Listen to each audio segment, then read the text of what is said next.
Sveiki visi gimę po Šaulio ženklo.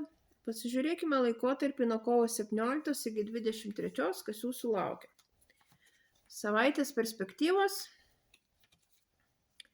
ko vengti ir patarimas jums.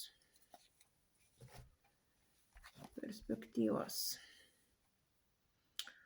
Būsite energingi, ieškosit žinių, galbūt turėsit reikalų su vaikais, su vaikų išsimokslinimais, mokymais, egzaminais, korepetitoriais, arba patys eisit mokytis, ieškosit žinių,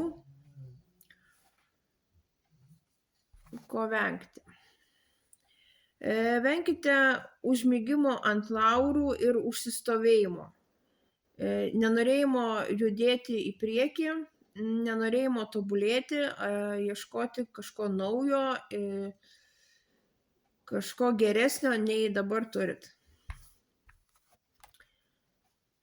Ir patarimas jums. Džiaukitės gyvenimu, džiaukitės savo esamą padėtim. Greičiausiai dalyvausit šią savaitę kažkokioj tai šeimos šventėj. Tai gali būti ir vestuvės, ir krikštynos, ar gimtadieniai. Tiesiog leisit gerai laiką.